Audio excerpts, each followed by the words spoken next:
बिस्मिल्लाहिर्रहमानिर्रहीम। अस्सलाम वालेकुम मेरी प्यारी सी यूट्यूब फैमिली, कैसे हैं आप सब। लेडीज़ का रोज़ाना यही मसला होता है कि आज क्या बनाएं। मैं ना रूटीन में खाना बनाई थी तो सोचा क्यों ना आपके लिए रिकॉर्ड कर लिया जाए। इसमें हम नरम और गर्म फूली फूली सी गंदम की रोटी, आयरन की ताकत से भरपूर पालक के ऐसे कबाब जिनमें आपको महसूस ही नहीं होगा कि पालक भी डली, इसके साथ ही शोरबे वाले मज़ेदार से काले चनों का सालन। लेकिन इससे पहले अगर आप इस चैनल पर नए हैं तो ब्लैक सब्सक्राइब के बटन के साथ साथ अगर आप बेल आइकन को भी प्रेस कर देंगे ना तो नई अपलोड होने वाली वीडियो का नोटिफिकेशन आपको सबसे पहले फ्री में मिल जाएगा। रात को ही हमने चनों को भिगो के रख दिया था। ये 1 कप की मिकदार में, यानी 4 से 5 पानी में अच्छी तरह से धो लेने के बाद ना हम इसे स्टील के कुकर प्रेशर में ट्रांसफ़र करें, क्योंकि आजकल वैसे तो सर्दी है लेकिन अगर आप स्टील वाले बर्तन में रख देंगे ना तो बाहर से इसे बहुत कूलिंग मिलती रहेगी और ये ख़राब नहीं होंगे। रात को हम कवर करके सो गए। सुबह सवेरे नमाज के बाद ना हमने सबसे पहले पूरे दिन के लिए आटा गूंदा। इसके लिए हमने 1 किलो आटा लिया। गंदम की रोटी बनाने के लिए हम हमेशा होल व्हीट फ्लावर का इस्तेमाल करते हैं। ये वही आटा है जो चक्की से पिसा होता है और गंदम की सारी ताकत इसमें होती है। थोड़ी थोड़ी मिकदार में ना रूम टेम्परेचर का पानी डालते हुए हमने जस्ट इसे मिक्स कर लिया, इतना कि ये एक डो की शेप में आ जाए। नरम फूली हुई रोटी बनाने के लिए ज़रूरी है कि आटे को अच्छी तरह से गूंदा जाए। अच्छा, हर बार पानी डालते हैं ना हाथों से हम अच्छी तरह टाइटली इसे ना फोल्ड करें। इस तरह से पानी की जो भी नमी है ना वो आटे में अच्छी तरह से जज्ब होती जा रही है। इस तरह से हमें मज़ीद पता चलेगा कि कितना पानी डालना चाहिए। ये देखिए, सभी आटे को जब हमने अच्छी तरह से इस तरह से मिक्स कर लिया ना तो ये एक डो की फॉर्म में तो आ गया है। अब आपने ना खुला पानी ऐसे नहीं डालना। एक प्याले में हमने पानी लिया है और थोड़ा सा ना पानी इस पे छिड़केंगे। जैसे आप समझे कि 1 से 2 टेबलस्पून ही पानी होगा वो। और फिर हम इसे ना उंगलियों को अंदर की तरफ फोल्ड करते हुए मुक्की बना लेंगे। और जो पंजाबी में कहते हैं ना गो गो के आटा गूंदना, तो उस स्टाइल में अब हम आटे को गूंदेंगे। जब इस तरह से आटे को गूंदा जाता है ना तो यह ज़्यादा अच्छी तरह यकजान होता है और आहिस्ता आहिस्ता इसमें नरमी पैदा होने लग जाती है, यानी जो गुठलियाँ होती हैं ना वो प्रेस हो जाती हैं। 2 से 3 मिनट गूंद लेने के बाद अब हम थोड़ा सा पानी का छिड़काव मज़ीद करते हुए ना आटे को फोल्ड करते हुए अब हम रख रहे हैं। दोबारा से उंगलियों को अंदर की तरफ फोल्ड करते हुए इसे गूंदते जा रहे हैं। इस तरह से ना 3 से 4 मिनट आपने लाजमी गूंद लेना है। 2 मिनट के बाद आपने लाजमी इस तरह से पकड़ते ना इसे फोल्ड करना है। देखिए, पानी की ज़रूरत हो तो आपने डालना है, अगर ज़रूरत महसूस नहीं होती सिर्फ हाथों को हल्का सा नम कर लें, यानी जो हाथों के साथ पानी की नमी होगी ना उसी के साथ भी आप गूंदते जाएं। इस तरह से ना आटे का जो मोटा दाना होता है ना उसे मुनासिब नमी मिल जाती है और आटे में कड़ाव नहीं होता। जब आप इस तरह से आटा गूंद लेते हैं उसके बाद 1 घंटा लाजमी आपने रेस्ट देना है, उसके बाद आप रोटी बना सकते हैं। लेकिन हमने ना तकरीबन 2 घंटे लाजमी से रेस्ट दिया है। आटा गूंद लेने के बाद अगर आप फ्रिज में रख देंगे ना तो आपको बेलन पे रोटी बनाना ज़्यादा आसान हो जाएगा। आटे को 2 से 3 बार जब आप इस तरह से फोल्ड करते हैं ना इससे भी आटे में नरमाहट आती है। गूंदे हुए आटे को हमने बाउल में शिफ्ट कर देने के बाद हल्का सा पानी का हाथ लगाते प्लेट से कवर करके फ्रिज में रख दिया। सभी को नाश्ता करवा देने के बाद किचन समेट लेने के बाद अब हम लंच की तैयारी कर रहे हैं। मसालेदार काले चनों का शोरबे वाला सालन बनाने के लिए हमने बड़े साइज़ का 1 प्याज लिया है। इसका छिलका उतार लेने के बाद हमने हमेशा की तरह धो लिया और फिर ही काटा। काले चने थोड़े सॉफ्ट होते हैं, उन्हें गलाने के लिए हमने 1.5 लीटर पानी शामिल किया है। प्याज को हमने चॉप करके इसमें डाल दिया है। यहाँ हमने 2 दरमियाने साइज़ के टमाटर लिए हैं। अल्लाह ताला मेरी अम्मी जान की मग़फ़िरत करे, और हमेशा मुझे कहा करती थी बेटा टमाटर का ज़रूर छिलका उतार लेना। यकीन करें अब टमाटर मुझसे ना छिलके इसमें डाला ही नहीं जाता। हमेशा मैं ऐसे चॉप करने या काटने से पहले इसका छिलका उतार लेती हूँ। चनों को हाज़िर बनाने के लिए लहसुन अदरक का पेस्ट हम 1.5 टेबलस्पून शामिल कर रहे हैं। हल्दी पाउडर आधी चाय की चम्मच से थोड़ा सा कम। ये हल्दी पाउडर हमने घर में ही बनाया है। हल्दी पाउडर को हमने धूप के बगैर 5 मुख्तलिफ तरीक़ों से बनाने का तरीका शेयर किया है। अगर आप इसकी वीडियो देखना चाहें ना ऊपर आई बटन के साथ साथ नीचे आपको डिस्क्रिप्शन बॉक्स में मिल जाएगी। इसी तरह हल्दी पाउडर पर डाइनिंग और सर्च करेंगे तब भी आपको इसकी रेसिपी मिल जाएगी। जैसे ही पानी में उबाल आ गया ना हम कुकर प्रेशर का ढक्कन तभी उसके बाद बंद करेंगे। हीट को हमने मीडियम रखा हुआ है। स्टीम इसके अंदर ही रहे, इसके ऊपर हम वेट भी लगा देते हैं। जितनी देर में चने गलते हैं इसके साथ ही हम पालक कबाब के लिए मसाला भी तैयार कर लेते हैं। इसके लिए हमने दरमियाने साइज़ के प्याज को चॉप कर लिया है। दरमियाने साइज़ के प्याज में से सिर्फ आधा प्याज जो है ये हमने बाउल में शामिल किया है, इससे हम कबाब बना रहे हैं। और टमाटर जो है हमने बड़े साइज़ का लिया है। कबाब को चटखारेदार बनाने के लिए हमने 3 हरी मिर्चों के दरमियान से कट लगाते हुए ना इसे फाइनली चॉप कर लिया। अगर आप समझते हैं कि बच्चे हरी मिर्च खाना पसंद नहीं करते तो आप यहाँ पे बस रेड चिली से ही काम चला सकते हैं, हरी मिर्च आप ना डालिएगा। बाउल को साइड पे करते हुए अब हमने पालक ले ली है। पालक की गट्ठी ली है, इसके जड़ों वाले हिस्से को काट के अलग कर देने के बाद इसमें जो रफ पत्ते थे वो भी हमने अलग कर दिए और इसे फाइनली चॉप कर लिया। इसे धोने के लिए ना आपने खुला बाउल लेना है। इसमें से 3 कप कटी हुई पालक जो है वो हम कबाब के लिए इस्तेमाल कर रहे हैं और बकाया को हम पालक गोश्त में शामिल कर लेंगे। खुले बर्तन में हमने पानी डालते हुए पालक को 4 से 5 पानियों में खूब अच्छी तरह से धो लिया है।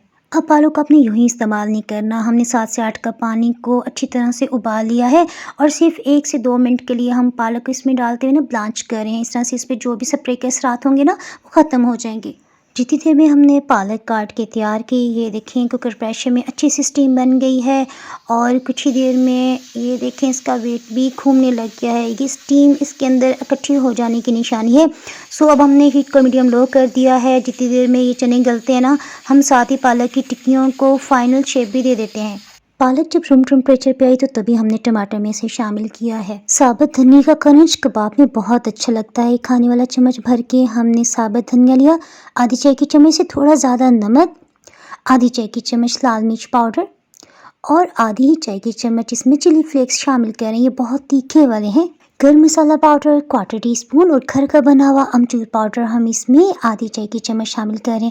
अगर आपके पास अमचूर पाउडर ना हो ना तो आप इसमें आधी चाय की चम्मच चाट मसाला पाउडर भी शामिल कर सकते हैं।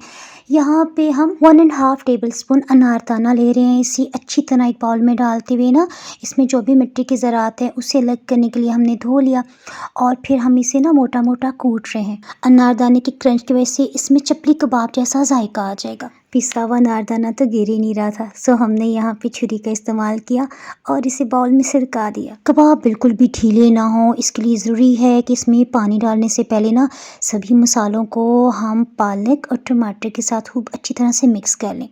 उसके बाद मैं आपको बताती हूँ, इसे 10 मिनट्स के लिए आपने लाजमी रेस्ट देना है। यहाँ पे हम बेसन 10 खाने वाले चम्मच ले रहे हैं। बाइंडिंग के लिए आपको चावल, कॉर्नफ्लावर या अंडा डालने की बिल्कुल भी ज़रूरत नहीं है। ये बेसन पहले हम खुश्क अच्छी तरह से मिक्स करेंगे।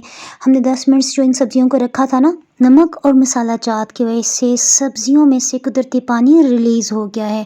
सो पानी हमने सिर्फ 4 खाने वाले चम्मच भर के ही डाला है। अब इसे अच्छी तरह से मिक्स कर लेंगे। ज़्यादा बेहतर है आप हाथों की मदद से ना इससे प्रेस करते हुए मिक्स करते जाएं और फिर 5 मिनट्स के लिए आपने दोबारा लाजमी रेस्ट देना है। उस दौरान में ना मज़ीद सब्जियों में से पानी रिलीज़ होगा, जिससे मज़ीद पानी डालने की ज़रूरत नहीं होगी और कबाब की शेप बहुत अच्छी तरह से बन जाएगी। ये देखिए काफ़ी सख्त है। आपने ना इसमें पानी ज़्यादा नहीं डालना। अगर ये ढीला हो गया तो कबाब नहीं बन पाएंगे। कबाब की शेप बनाने से पहले हमने हाथों को ना ऑयल से थोड़ा सा ग्रीस कर लिया था। इस तरह से ये मसाला हाथों के साथ नहीं चिपकेगा। 10 मिनट्स हो चुके हैं, सो हमने हीट भी ऑफ कर दी है। अब जैसे कुकर प्रेशर में थोड़ी सी स्टीम कम होगी ना, मैं आपको वो भी दिखा दूंगी। उंगलियों की वजह से ना इस तरह टिक्की को हमने प्रेस करते हुए ना राउंड शेप दे दी है। सभी टिक्कियों को इस तरह राउंड शेप दे देने के बाद ना प्लेट में रखते हैं, हम फ्रिज में रख रहे हैं। इसके साथ ही मैं आपको दिखा दूं, कुकर प्रेशर में से स्टीम तकरीबन ख़त्म होने वाली है। लेकिन देखिए ये जो आपको साइड पे नज़र आ रहा है ना, ये नोज़ल जब तक नीचे की तरफ ना चली जाए तब तक आपने वेट बिल्कुल भी नहीं हिलाना और देख लेना है कि हल्की सी स्टीम की आवाज़ तो नहीं आ रही। उसके बाद एहतियात से आपने कुकर प्रेशर खोल लेना है। काले चने रात भर के भीगे हुए थे ना, इसीलिए 10 मिनट्स के अंदर अंदर ये कुकर प्रेशर में गल चुके हैं। ये देखिए, इसे चेक करना बहुत ज़रूरी है। ये बिल्कुल नरम हो चुके हैं लेकिन कोई दाना टूटा भी नहीं है। हीट को अब हमने मीडियम लो ऑन कर लिया है। इसमें 1 चाय की चम्मच नमक और 1 ही चाय की चम्मच भर के लाल मिर्च पाउडर शामिल कर रहे हैं। अगर आप तीखे मसाले पसंद करते हैं ना तो आप 1 टेबल स्पून लाल मिर्च डाल लीजिएगा। एक बड़ी काली इलायची, साबुत बड़ी काली इलायची की वजह से इसका शोरबा बहुत मज़ेदार हो जाएगा। 1 खाने वाला चम्मच भर के अध कुटा खुश्क धनिया। एक दफ़ा इसे अच्छी तरह से मिक्स कर लेते हैं। आधा कप देसी घी अगर आप इसमें शामिल करेंगे ना तो काले चनों का ज़बरदस्त जायका आ जाएगा, वरना आप इसमें कुकिंग ऑयल भी डाल सकते हैं। ढक्कन को इस तरह से रखिए ताकि इसमें जो भी स्टीमर निकल जाए। पानी हमने खुश्क कर लिया है। तकरीबन इसे दरमियानी हीट पे पकते हुए 15 मिनट हो चुके हैं। चम्मच चला लेते हैं। देखिए हल्का हल्का सा भी शोरबा रहता है ना। अब हम इसमें 2 चाय की चम्मच भर के कसूरी मेथी डाल देते हैं। इसमें चम्मच चलाते जा रहे हैं और इसकी बुनाई हमने शुरू कर दी है। चम्मच चला लेने की वजह से इसमें जो भी प्याज या टमाटर होगा ना वो भी मैश होता चले जाएगा। 2 से 3 टेबल स्पून हमने पानी डाल दिया है और इसे भून लेते हैं। आधा कप पानी हम थोड़ी थोड़ी मिकदार में डालते हुए चनों को भून रहे हैं। इस तरह से ना इसके शोरबे में बहुत जायका डेवलप हो जाएगा। ये देखिए दोबारा हमने 2 से 3 टेबलस्पून से पानी लिया है और कुकर प्रेशर के किनारों पे हमने डाल दिया है। साथ साथ हम इस पे लगा हुआ मसाला भी उतारते जा रहे हैं। इस तरह से ना इसके साथ मसाला जलेगा भी नहीं। आधा कप पानी थोड़ी थोड़ी मिकदार में डालते चने अच्छी तरह से भून चुके हैं। सो अब शोरबा बनाने के लिए हमने 1.5 कप पानी डाल दिया है। एक दफ़ा इसे अच्छी तरह से मिक्स कर लेते हैं। पानी में एक उबाल आने देंगे। उसके बाद ना चम्मच के साथ आप इस शोरबे को थोड़ा सा चखें। आपको अंदाज़ा होगा नमक या फिर इसमें मिर्चें आप कितनी शामिल कर सकते हैं। हरी मिर्च की बात मैं कर रही हूँ। देखिए नमक और मिर्च बिल्कुल मुनासिब है। अब्बू जान इससे ज़्यादा नहीं खाते, सो मैंने हरी मिर्च भी इसमें नहीं डाली। हरा धनिया आप अपनी मर्ज़ी के मुताबिक कम या ज़्यादा भी डाल सकते हैं। हमने इसमें 1/4 कप धनिया डाल दिया है। इसे ढक्कन से कवर करते बिल्कुल लो हीट पे मज़ीद 10 मिनट्स के लिए पका लेते हैं। चने के सालन को साथ वाले स्टोव पे शिफ्ट करते हुए हमने हीट को लो कर दिया। इसके साथ ही गर्मा गर्म फूली फूली नरम ज़बरदस्त सी हमने चपातियाँ भी बना ली। चपातियाँ सेकते हुए साथ साथ हमने हॉट पॉट में रुमाल लगा लिया।